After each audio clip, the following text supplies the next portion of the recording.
반갑습니다. 오랜만이에요. 저 아는 분들 계시죠? 모른 척 하시네. 그냥 몰라도 아는 척 해주셔요. 산호제에서 15년 목회를 했었고, 이 지역 산 것만 해도 한 20년 가까이 살다가 헝가리 가서 10년 살았습니다. 이쪽 교회로 옮기기 전에 저쪽 빌딩에 있을 때 제가 와서 설교한 적이 한 번 있었죠. 그 전에도 또 설교한 적이 있었는데, 서른 목사님하고 저는 대학원 동기 친구예요. 그래서 서른 목사님, 제가 여기 산호제 개척하고 얼마 안 있다가 서른 목사님이 여기 개척을 했었어요. 그래서 둘도 없는 친구입니다. 지난 작년 12월 달에 한국 가서도 만나고 그랬습니다. 참 좋은 교회 개척하셔서 또 성장시키셨는데, 교회 축복은 리더십이 바뀐 다음에 안정되게 가는 건데, 박효신 목사님 오셔서 교회가 정말 안정되게 이렇게 가는 모습을 보면서 참 좋은 교회구나, 정말 이 지역에 모퉁이 돌이 될 수 있는 그런 교회구나, 그런 생각을 했습니다. 할렐루야. 박효신 목사님은 또 아버님 되시는 박영철 교수님이 제 은사 교수님이셔요.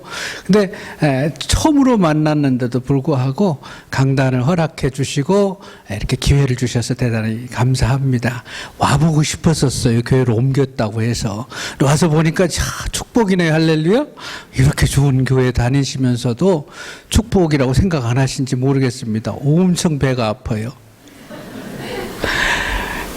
여러분들의 은혜로 저는 10년 헝가리 가서 사역을 잘하고 있습니다. 많은 분들이 두 가지를 궁금해해요.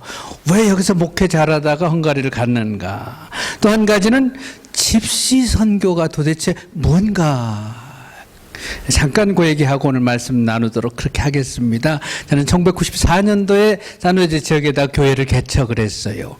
그러고 난 다음에 1995년 10월 달에 아침에 새벽 예배 마치고 집에 돌아가서 산호제건 베스컴 애버뉴라고 있어요. 그 길가에다가 자동차를 파킹하고 자동차 트렁크에서 뭘 꺼내고 있는데, 아침에 출근하는 미국 아가씨가 뒤에서 들이받았어요. 들이받을 자리가 아닌데, 아마 여자들은 아침에 가면서 차에서 할 일이 많잖아요. 그 뭘 그렸는지, 이렇게 뭐를 했는지 모르겠는데 들이받았어요. 그래서 밸리 메디컬 센터 중환자실에서 깨보니까 온몸이 망가졌고 왼쪽 다리는 무릎이가 절단됐더라고요. 죽었다가 살아났어요, 완전히. 거기다 그 아가씨는 보험도 없어요. 가진 것도 없어요. 24살 미국 아가씨인데, 그 당시에는 캘리포니아가 무보험자가 운전해도 괜찮았었어요. 제 사고 나고 얼마 있다가 그 다음에 이제 보험 없이는 운전 못하게 됐다고요. 그때 저 역시 개척교회에서 책임보험, 라이빌리티 보험만 있어가지고 보상 하나도 못 받고 시립병원에서 그렇게 치료를 받았습니다. 저녁에 깨보니까는 온몸이 망가져 있고 다리는 없어졌습니다. 바로 그때 하나님께서 중환자실에서 제 생애 가운데, 침례교회에서는 잘 안 쓰는 표현이에요. 성령 세례 혹은 성령 침례라고 얘기할 수 있는데, 성령께서 온전히 저를 사로잡아 주시면서 놀라운 은혜를 부어주시고 그 은혜로 시험을 감당하게 하시고, 지금도 제가 팬텀 페인이라고 환지통, 없는 데가 아픈 그런 페인이 지금도 있습니다만은, 옛날에는 정말 밤마다 막 온 방을 기어다닐 정도로 통증이 심했었어요. 그런 고통 속에서도 하나님께서 저를 붙들어 주셨고, 교인들은 전혀 몰라요. 밤새도록 그러고 고통당하다가 새벽 예배 가서 아무렇지도 않게 은혜 가운데 설교를 하니까 전혀 아픈지 몰랐어요. 그게 연기나 액팅이 아니고 성령님이 제게 그런 은혜를 주셨습니다. 할렐루야. 너무 큰 은혜에 감사하고, 그때 큰아이가 3살이고 둘째가 1살인데 죽었으면 어쩔 뻔했어요. 너무 감사해서 하나님께 아이들 잘 자라고 교회가 잘 성장해서 놓고 갈 정도가 되면은 더 어려운 지역에 가서 남은 생애를 드리겠습니다. 서원한 게 아니고 소원을 했어요. 하나님의 은혜로 아이들도 잘 자라고, 교회도 잘 성장을 해서, 산호제 그 산타클라라 지역에다가 예배당 헌당하고 교회가 많이 부흥했었어요.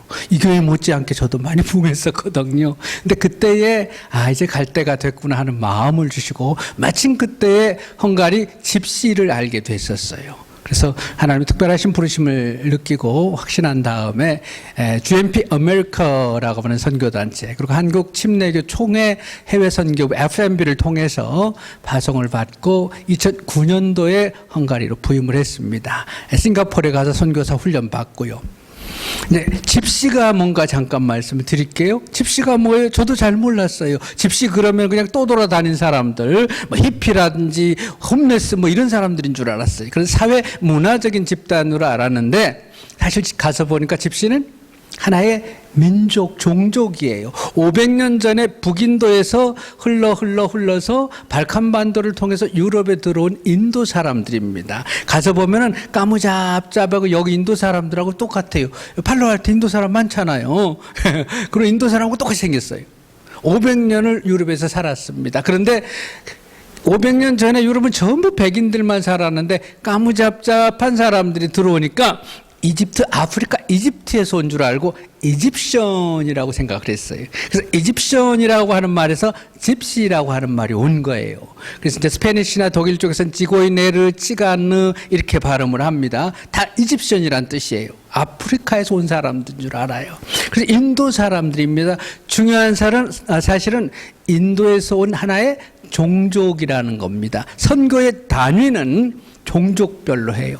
그래서 모든 민족, 모든 종족에게 복음이 전파될 때에 끝이 온다 그랬어요. 그래서 그래서 선교학에서는 그 모든 종족 가운데 복음화율이 2%가 안 되면은 미전도 종족이라 그래요. 집시들은 유럽에 살지만은 유럽에 그 많은 교회가 있고 성당이 있지만은 집시들은 교회를 못 가요. 헝가리 사람들조차도, 헝가리 목사님조차도 자기 교회에 집시들이 오는 걸 원치 않아요. 왜냐하면은 헝가리 사람들이 싫어하니까. 그래서 유럽에 있지만은 알고 보니까 미전도 종족이었어요. 그 사실 알고 그들을 위해서도 예수님께서 동일한 분량의 피를 흘려주셨고 그들의 영혼 역시 천하보다 귀한 하나님 앞에서는 우리가 동일한 영혼인 걸 압니다. 복음을 모릅니다. 나라도 없습니다. 그들이 이 땅에서 천대받고 2차 대전 때는 60만에서 100만이 죽임을 당했지만은 유대인들은 600만 죽였다고 해서 그 유대인이 강하다 보니까 많은 보상을 받았지만은 또 그들의 고통을 이해하지만은 집시들이 있는지 없는지도 몰라요. 그들에게 복음을 필요하다는 사실을 알고 2009년도에 저와 제 아내가 그곳에 가가지고 10년째 사역을 하고 있습니다. 저는 여기서도 교회를 개척했지요. 개척하는 건 잘해요. 그래서 저희 선교단체에서 보낼 때에 개척자로 보냈어요. 교회가 필요해요. 그래서 서유럽 집시들은 지금도 이곳저곳 떠돌아다니는 집시들이 많아요. 동유럽 집시들은 공산정권 때에 그 나라 말로 콜로니얼이라고 그러는데 집시촌을 지어가지고 군대 막사처럼 똑같은 집을 지어서 강제로 정착을 시켜놨어요. 못 돌아다니게. 공산정권 때에. 그래서 거기 가면은 시골의 도시의 변두리에 국가의 국경지역의 집시들이 집시촌으로 많이 모여 살아요. 저희가 있는 곳을 베이스로 해가지고 주변에 있는 많은 집시촌, 뭐 많게는 적게는 수백 명에서 많게는 수천 명이 모여 살아요. 집시촌에 들어가서 교회 개척하는 사역을 지금까지 해서 지금까지 7개 교회를 개척을 했습니다. 많이 했죠? 박수도 안 하네. 7개 교회를 개척하고 4군데 예배당 헌당하고 아주 잘 모입니다. 그래서 여러 가지 프로그램으로 많은 영혼을 구원하고 있습니다. 헝가리 침례교 목사님 3분과 동역을 하는데 그분들과 함께 또 우리가 키워놓은 평신도 지도자들이 있어서 우리가 이렇게 돌아다니는 이제는 교회들이 다 신앙생활하고 교회 예배 드리고 그렇게 하고 있습니다. 저희들 은퇴할 때까지 텐텐 프로젝트라고 해서 10개의 집시 교회를 개척을 하고 10명의 집시 목회자를 세우는 놓고 나오는 게 저희들 마지막 목표입니다. 위에서 기도해 주시기 바랍니다. 북가주 침례교 협의회에서 저희들 후원 선교사로 후원하는데 여러분의 헌금이 거기에 다 들어갑니다. 여러분의 후원과 기도 때문에 저희가 이만큼 하고 왔습니다. 이제 안식년 마치고 9월 달에 다시 필드로 돌아가게 되는데 기도해 주시고 앞으로도 기도 가운데 교제하는 그런 관계가 됐으면 좋겠습니다. 2014년도에 남가주 지역 어떤 교회를 갔어요. 어떤 집사님이 제게 아주 신실하고 성가대하는 그런 집사님이신데 그 집사님이 제게 와서 이래요. 물어요. 목사님, 세월호를 어떻게 생각하세요? 그래요. 근데 2014년 6월인데 2014년 4월 16일에 세월호 비극이 있었잖아요. 그래서 뚱넷을 쳐다보니까 목사님, 저는 세월호를 생각하면 밥을 못 먹겠어요. 잠을 못 자겠어요. 하나님께 너무너무 크게 시험 들었어요. 정말 하나님께서 계신지 이제 그 확신이 안 생겨요. 목사님, 하나님 전지전능한 거 맞죠? 하나님이 사랑하시는 거 맞죠? 우리를. 아멘? 하나님 전지전능한 거 믿습니까? 살아계신 믿습니까? 우리를 아들을 아끼지 않냐 할 정도로 주시는 그런 사랑의 하나님 거 믿습니까? 아멘이잖아요. 어떻게 이러는 거예요, 저한테? 근데 목사님, 하나님이 전지하셨으면 그날 세월호가 그런 일을 겪을 걸 벌써 아셨을 거 아니에요? 아셨겠죠? 그럼요. 전능하시다면, 사랑이시라면 침몰하지 않도록 막을 수 있잖아요. 목사님, 그 세월호 300명 아이들 가운데, 승객 가운데 예수 잘 믿는 사람은 없었을까요? 신실한 그리스도는 없었을까요? 어쩌면 그 아이들 가운데 주일학교 학생들도 있었고, 그 아이들 가운데 부모가 교회에 훌륭한 중직인 그런 분도 있었을 거예요. 안 그래요, 목사님? 아, 그랬겠죠. 근데 하나님께서는 아시고 막을 수 있고 사랑하신다면서 어떻게 그럴 수가 있죠? 목사님, 저는요, 신앙이 막 통째로 흔들려요. 저는요, 하나님 안 계신 것 같아요. 못 믿겠어요. 너무 큰 시험이 들었어요. 교회 못 다니겠어요. 그런 질문 안 받으셨어요? 그런 의심 안 들어요? 정말 우리가 이해할 수 없는 고난 앞에서, 정말 의롭게 선하게 산 사람들이 그런 일을 겪었을 때 아무것도 모르는 아이가 백혈병으로 죽어가는 걸 봤어요. 저는 목회하면서 정말 많은 것들을 봤어요. 여러분은 어떤 답을 갖고 계십니까? 아이들이, 새신자가 그런 질문을 할 때 뭐라고 대답하시? 아니, 자기 스스로 내게 그런 고난이 있을 때 어떻게 해석합니까? 필립 얀시 목사님 책에 나온 이야기입니다. 시카고 가면 러셀 스트리트 교회가 있습니다. 그 교회에 더글러스 집사님이라고 하는 분이 계셔. 이분은 가정적으로, 사회적으로, 신앙적으로 정말 훌륭한 분이에요. 주말마다 티네이저 딸을 데리고 홈레스 쉘터에 가가지고 홈레스 사역을 해요. 그날도 노숙자 사역을 마치고 집으로 딸하고 돌아오는 길에 프리웨이에서 큰 교통사고를 당합니다. 본인과 티네이저 딸이 크게 다쳐가지고 평생 고통스럽게 살 수 있는 그런 고난을 겪어요. 근데 얼마 지나지 않아서 자기 아내가 말기암이라는 통보를 받습니다. 그리고 얼마 안 돼서 사랑하는 남편과 티네이저 딸을 두고 세상을 떠나고 말아요. 온 교회가 걱정을 합니다. 어떻게 더글러스 집사님 어떻게 괜찮을까? 목사님도 걱정, 온 교회가 걱정. 미국 사람들은 잘 안 묻잖아요. 손 꼭 잡아주고 그냥 I'm sorry 이러고 말잖아요. 온 교인들이 걱정하면서 기도하면서 지켜봅니다. 놀랍게도 더글러스 집사님은 그런 끔찍한 고난을 겪으면서도 한치의 다름없이 여전히 그 자리에서 여전한 그 표정으로 신실하게 신앙생활을 하고 홈레스 사역을 하고 딸아이를 키우고 직장생활을 하는 거예요. 불편한 몸으로. 할렐루야. 이게 신앙입니다. 아멘. 이게 참 그리스도인입니다. 아멘. 이걸 보고 안 믿는 사람들이 존경을 하게 되고, 이걸 보고 믿는 사람의 비밀은 뭔가 궁금하게 돼요. 할렐루야. 근데 제가 목회하면서 보니까 어떤 분들은 고난은 고난대로 겪고 신앙까지 흔들려서 하나님 떠나는 그런 분들을 봤어요. 한참 지난 다음에 목사님이, 교인들이 더글러스 집사님한테 묻습니다. 집사님, 손을 꼭 잡으면서 힘들죠? 힘들었죠? 근데 집사님 몸에서 정말 은혜가 돼요. 와, 집사님 정말 훌륭하세요. 근데 집사님, 이런 끔찍한 고난을 겪으면서 혹시 하나님 원망하지 않으셔요? 하나님께 실족하지 않으셨어요? 시험 들지 않아요? 그랬을 때 더글러스 집사님은 단호하게 얘기합니다. 아니요, 저는 하나님께 원망하지 않습니다.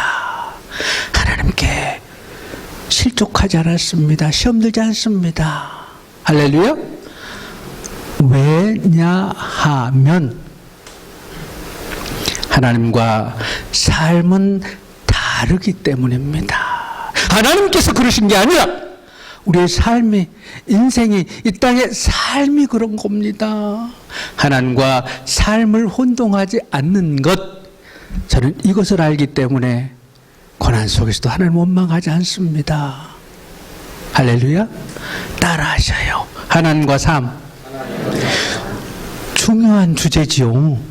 너무너무 중요한 주제예요, 이게. 하나님과 삶. 하나님과 삶을 혼동하지 않는 법. 그럼 삶이 뭐예요? 삶. 인생. 산다는 게, 이 땅의 삶이 왜 그래요? 삶이 뭐예요? 전도서 3장에 보면은, 전도서는 솔로몬이 인생론을 쓴 겁니다. 전도서 우리가 잘 알지요.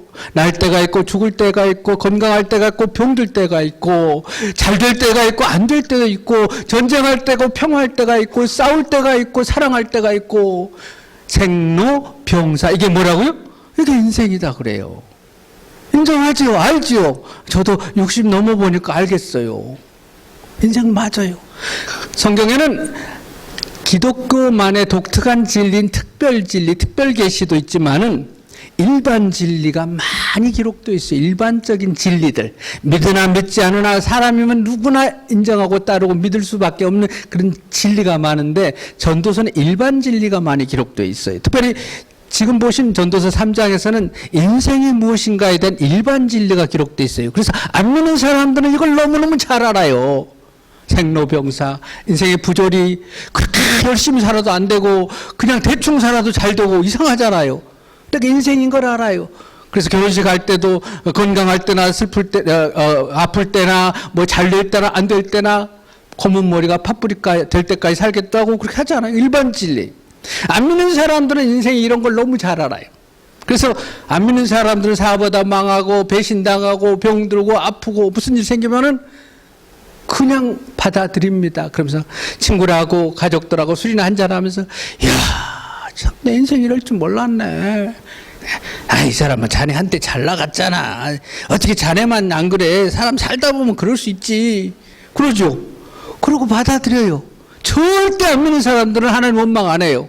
원망합니까? 하나님 안 믿으니까. 그럼 언제는 믿는 사람들이 그럼 뭐라고 그러지? 예수 잘 믿고 신앙생활 잘하는데, 아이고 세상에 장로님 냈는데 어떻게 저런 짓이 생긴대 이래요. 요셉 다 그러잖아요. 믿는 사람들은 자기 그런 고난이 닥치면 어떻게 내게 이런 일이 생기냐고 하나님. 그 당당히 하늘을 쳐다보면서 하나님한테 어떻게 이럴 수가 있어요? 하나님을 원망해. 하나님을. 안 믿는 사람들은 삶이 그런다. 따라하세요. 삶이 그래. 아, 사는 게 그렇지 뭐. 이거 많이 써먹어야 돼. 이건 일반 진리예요. 진리예요. 진리. 근데 문제는 안 믿는 사람들은 받아들이는데 믿는 사람들은 왜 그래요? 하나님의 아버지가 됐으니까. 왜 그래요? 내가 하나님의 자녀가 됐으니까. 전지전능하시고 살아계신 그분이 내 아버지니까. 내가 자녀니까 그런 일 있어서 안 된다고 생각을 해요. 교회 다니는 목적도 그래 다니고. 그래서 찬양도 맨날 뭐를 해요? 무슨 일을 만나든지 만사 형통 모자리라? 그리고 나오셨잖아. 만사 형통할 걸 믿고. 예수 믿으면은 무슨 일을 만나든지 고난도 없고 만사 형통합니까? 대답을 안 하시네? 안 해요? 어쩐데요? 어떤 걸 대답해야 되지? 만사 형통합니다. 할렐루야. 언제? 궁극적으로는 최후 승리, 영원한 영광. 할렐루야. 그러나 이 땅에 가나안 들어가기 전에 광야 생활 40년 동안에는 고난이 있다 이거예요. 믿어도. 이제 볼까요? 그렇다면 왜 인생이 그래요? 왜 삶이 그래요? 창세기 3장 17절에서 그 이유를 이렇게 얘기합니다. 아담에게 이르시되 내가 내 아내의 말을 듣고 따먹지 말라고 하는 선악과를 따먹었으므로 땅은 누구로 인하여서? 너로 인하여 저주를 받고, 땅은 너로 인해서 저주를 받고 가시와 웅콩키를 내고, 노동하는 수고, 열심히 땀 흘려 일해야 살고 해산하는 수고를 하다가 흙이니 흙으로 돌아갈지나 생로병사, 이 땅의 부조리 불합리가 아담이 범죄함으로 왔다고, because of you라고 그래요. 하나님이 아니라는 거예요. 제일 중요한 건 하나님이 아니라는 거예요. 아담에게 하나님께서 말씀하셨는데, 아담이라는 말은 보통명사, 고유명사로는 아담 이름이지만은 히브리어 보통명사로는 사람이라는 뜻이 아담이. 그러니까 누구 때문에 이 땅에 그런 일이 생겼다고요? 얘기를 안 하시네. 사람 때문에, 사람. 나 때문에 내 인생에 고난이 닥쳤든지, 또 요셉 같은 거는 자기 형들이 팔아먹고 보디발의 아내가 감옥에 모함했기 때문에 감옥에 들어가니. 그 다 사람 때문이에요, 사람. 세월호 같으면 세월호 선장이 잘못했든지, 아니면 더 올라가면 조상 탓이든지, 다 올라가면은 아담이 누구라고요? 사람. 하나님은 아니라는 겁니다. 근데 왜 우리는 문제만 생기면 하나님께 원망하고 하나님께 실족 들고 하나님께 시험 드냐고요. 그래서 신앙은 신앙대로 잃어버리고 고난은 고난대로 겪게 됩니다. 이걸 혼동하지 말아야 된다 이 말입니다. 아멘? 할렐루야? 이제 그 혼동하지 맙시다. 고난을 닥치면 어떻게 해요? 삶이 그래. 그렇지. 예수님도 고난 겪었는데, 바울도 요셉도 동방여인 유업조차도 그런 고난 겪었는데 살다 보면 겪을 수 있지. 아멘? 그러면 마귀가 뭐든 들어요. 아멘? 이게 중요한 겁니다. 근데 이제 예수 믿어도 그런다 하자. 로마서 8장 잠깐 보시죠. 로마서 8장 14절. 그런가 안 그런가? 하나님의 영으로 인도함 받으면은 하나님의 아들이에요. 그래서 하나님을 아바 아버지로, 아까 노래 아바 아버지 부르시되 성령이 그래서 하나님의 자녀가 된 걸 증언해요. 그 다음에 17절. 그럼 하나님의 자녀, 하나님의 상속자가 되면 고난이 없냐? 자녀이면 또한 상속자, 하나님의 상속자라. 우리가 그리스도와 함께 영광 받기 위해서 모두 받아요? 고난도 받아야 될 것이니라. 18절. 현재 고난 있다 없다? 있다. 예수 믿어도 자녀도 상속자도 고난이 있습니다. 어쩌면 주님께 더 귀하게 쓰임받을수록 고난이 더 많아요. 그래서 예수 믿어도 고난이 있습니다. 삶이 그래요. 우리만 그래요. 22절 보면은 이 땅에는 모든 피조물이 함께 고난받는다 그랬어요. 보셔요. 이 땅에 있는 그 모든 피조물 중에 생로병사가 없는 그런 존재가 있는가? 누구 때문에? because of 아담 때문에. 하나님 아닙니다. 삶이 그래요. 그럼 여기서 이제 무슨 질문이 오냐면, 이 진리까지 받아들이고 나면은, 그럼 예수 믿는다는 것이 무슨 의미가 있어요? 그럼 뭐 예수를 왜 믿어야 돼? 믿는 사람이나 안 믿는 사람은 똑같이 그런 고난을 겪는다면은 왜 우리가 예수님을 믿어야 될까? 이런 질문이 올 거 아니에요. 바울은 굉장히 논리적인 사람입니다. 1장부터 로마서 7장까지 우리는 구원받았다. 8장 1절에서 생명의 성령의 법이 죄와 사망의 소리를 구원했다. 정죄가 없다. 자녀가 되었다. 하나님 우리와 함께 하신다. 아멘? 그렇지만 고난은 있다. 그러면 금방 의심이 뭐가 들어요? 그럼 똑같이 고난이 있으면 만사 형통한 줄 알았더니 고난이 있다면 왜 하나님을 믿어야 되지? 왜 잘 믿어야지? 이거 오니까 그 다음 단계로 이제 삼위일체 하나님께서 믿는 자녀들에게, 하나님의 상속자들에게 어떤 축복, 어떤 사역을 해주시는가라는 게 이제 로마서 8장에 나와요. 할렐루야. 그래서 안 믿는 사람과 믿는 우리가 상속자가, 자녀가 다른 게 바로 이겁니다. 그래서 성부, 성자, 성령, 삼위일체 하나님께서 우리를 위해서 어떤 사역을 고난 중에 하시는가. 34절 보셔요. 이는 예수 그리스도시니 그는 하나님 우편에 계신 자요. 그 다음에 같이 읽죠. 시작. 우리를 위하여 뭐 하셔요? 간구하시느니라. 우리는 종종 예수님께서 나를 위해서 죽으시고 부활하시고 승천하신 다음에 더 이상 나를 위한 사역을 하지 않고 사역이 끝난 걸로 생각을 해요. 근데 사실 예수님께서는 죽으시고 부활하는 것 이상으로 저와 여러분들을 위해서 큰 사역을 지금도 하고 계십니다. 아멘? 어떤 사역을 해요? 중보 사역을 해요. 어디서? 하나님 보좌 우편에서. 아멘. 우리가 중요한 기도 제목이 있을 땐 목사님께, 구역장님께, 셀 리더한테, 또 부모님들한테 기도해 달라고 그러잖아요. 그럼 부모님들 새벽에 가서 기도해요. 근데 우리 맨날 중보기도 하면은 사람들이 나를 위해서 중보기도 한 것만 생각을 해요. 그건 아무것도 안 해요. 누가요? 우리 주님께서 지금도 보좌 우편에서 저와 여러분들을 위해서 중보하십니다. 아멘. 고난당할 때는 더 많이 하셔요. 작정기도 하셔야. 아멘. 그거 생각하면 힘들다가도 일어나는 겁니다. 아멘. 할렐루야. 내가 홀로 외로울 때, 외로워서 마음이 무너질 때, 누군가 널 위해 기도하네. 그 찬양 있죠? 그 영어를 번역해 놓은 건데, 영어 그 원 찬양은 Someone is praying for you 이렇게 나와요. Someone is praying for you 이렇게 나와요. 이때 someone이 누구냐? 바로 이 구절에서 가져온 겁니다. 그 someone이 누구라고요? 우리 부모님도 구역장님도 목사님도 나를 위해서 중보하지만은 누가 가슴 안 뛰셔요. 감사하지 않으셔요. 누가 뭐라도 주님의 지금도 나를 위해서 기도해. 특히 고난당할 때. 아멘. 요셉이 그 옥에 갇혀 있을 때 성령의 사역 26절에 나옵니다. 성령께서 이와 같이 성령도 뭐 하시나니 우리 연약함을 뭐 하신다? 도우신다. 그 뒤에 부분은 시간 없어 안 다룰게요. 성령이 우리를 도와주시는 사역합니다. 아멘. 도와주시는데 언제 도와주셔요? 목사님 나는 하나님이 안 도와주셔요 이러는데 언제 도와주셔요? 연약할 때 도와주셔요.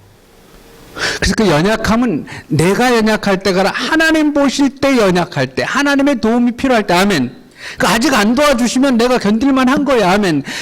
내가 그 고난 격도를 내버려 두는 게 나으니까 그래요. 부모님들이 시험 보는데 다 도와줘요? 이빨 닦는데 다 도와줘요? 아니잖아. 필요할 때 도와줘. 아멘. 그 필요의 결정은 주님이 하십니다. 아멘. 성령님을 보혜사라고 그러지요. 보혜사라고 하는 말은 헬라어로 파라클레이토스라고. 파라는 곁에라는 뜻이에요. 파라마운트, 파라처치 할 때 파라는 곁에라는 헬라어예요. 그래서 파라클레이토스는 곁에서 도와주시는 분. 그래서 영어로는 카운슬러, 컴포러, 헬퍼 이렇게 번역이 되지요. 그래서 예수님 당시에 사도 바울 당시에 보혜사라고 하는 파라클레이토스라고 하는 이 단어는 세 가지 직업에 썼어요. 교사 보고 파라클레이토스 보혜사라 그랬어요. 변호사 보고 파라클레이토스라 그랬었어요. 의사 간호사 보고 파라클레이토스라 그랬어요. 교사는 뭘 도와줘요? 튜러링을 해주잖아요. 그래서 성령께서 우리 안에서 뭘 하셔요? 가르쳐 주시고 생각나게 하셔서 믿을 수 없는 걸 믿게 해요. 동정녀 탄생을 믿게 하시고 주님이 나를 위해서 죽으신 걸 믿게 하시고 다시 오실 걸 믿고 찬양하게 하시고. 아멘. 이거 성령이 가르쳐 주셔야지 가능한 거예요. 성령께서는 변호 역할을 해요. 마귀가 우리를 정죄할 때에 의로워졌다고 변호해 주시고, 사람들이 어떤 일에 내가 잘못했다고 막 정죄하고 막 욕하고 그럴 때 모함하고 그러면 너무너무 기가 막힌 데도 견딜 수 있는 것은 성령님이 오셔서 박 목사야, 네 억울한 거 알아. 요셉아, 너 보디발 아내 때문에 기가 막히게 당한 거 내가 알아. 잘 참았어. 근데 잘 참았어. 믿는 사람이 참아야지 누가 참니. 근데 네가 옳았어. 네가 의로워. 할렐루야. 나만 그러나? 여러분 성령님이 안 그럽니까? 성령님 사역. 이건 믿지 않는 사람에게 절대 없는 축복이야. 아멘. 그리고 의사 간호사로서 컴포팅을 해줍니다. 중환자실 그 고통스러울 때 밤마다 환지통으로 온 방을 기어다니면서 통증을 느낄 때에 찾아오셔서 만져주시고, 아들아, 박 목사야, 나도 겪어봤다. 나도 십자가에서 그 끔찍한 일을 당해봤다. 아멘. 아멘. 예, 위로의 사역을 해주셔요. 이건 믿는 사람에게만 주어진 축복입니다. 아멘. 마지막으로 28절에 성부 하나님의 사역이 나옵니다. 하나님을 사랑하는 자, 그 자녀가 된 사람에게는 하나님께서 어떻게 역사해요? 모든 것이 합력해서 뭐가 되게 결국은 선한 결과가 되게. 아멘. 빛나는 결과가 돼요. 아멘. 그래서 요셉이 그 억울하게 형들한테 팔려가서 노예 생활을 했지만은, 보디발의 아내에게 그 끔찍하게 모함당했고 지하 감옥에 갇혔지만은, 성령 하나님께서는 그걸 사용하셔서 총리 대신이 되게 하시고. 아멘. 온 이스라엘을 살리시고 인류 구원에 큰 인물로 쓰임받게 하셨습니다. 아멘. 그러니까 우리가 겪는, 내가 잘못했든지 남이 잘못했든 아담이 잘못했든 겪는 모든 고난을 통해서 하나님의 손에 들어가면 그게 전부 다 선한 결과가 옵니다. 인격이 변화되고 하나님을 깊이 체험하게 되고 하면, 다른 사람을 이해하게 되고 하면, 그래서 합력하여 선을 이룬다. 이게 성자, 성부, 성자, 성령 삼위 하나님의 사역입니다 하면 믿습니까? 이거 믿는 사람에게만 주어지는 거예요. 그 결과 믿는 사람에게는 어떤 인생의 끝이 옵니까? 자, 35절 보십니다. 누가 우리를 그리스도의 사랑에서 끊으려 환난, 공고, 박해, 기근, 핍박, 적신, 위험, 칼. 살다 보면은 저런 일 겪고 환난, 공고, 핍박, 위험, 칼 이런 일 겪을 수 있어요. 이게 인생이에요. 그리고 36절에서 토수장에 끌려가는 양처럼 정말 비참한 지경까지도 갈 수 있어요. 순교까지도 당하고. 예수님도 그랬잖아요. 그래서 그게 인생이에요. 예수 믿어도 저런 일 겪을 수 있다 없다? 있다. 그러나 성자 하나님이 기도하시고 중보하시고 성령 하나님이 위로하시고 가르쳐 주시고 성부 하나님이 합력하여 선을 이루셔서 우리 삶의 결국은 어떻게 돼요? 37절 같이 크게 읽습니다. 시작. 그러나 이 모든 일에 우리를 사랑하신 이로 말미암아 우리가 어떻게 이겨요? 믿습니까? 이게 만사형통이에요. 결국은 안 믿는 사람은 절대 이런 축복이 없습니다. 저와 여러분의 삶에 고난이 있을 수 있어요. 중요한 거는 그런 일이 있을 때마다 인생이 그래, 사는 게 그렇지 뭐. 그러나 하나님 우리 함께 하셔. 결국 넉넉히 이게 아멘? 그러면서 하나님과 삶을 혼동하지 않는 것, 이것이 시험 가운데 승리하는 비결입니다. 기도하시겠습니다.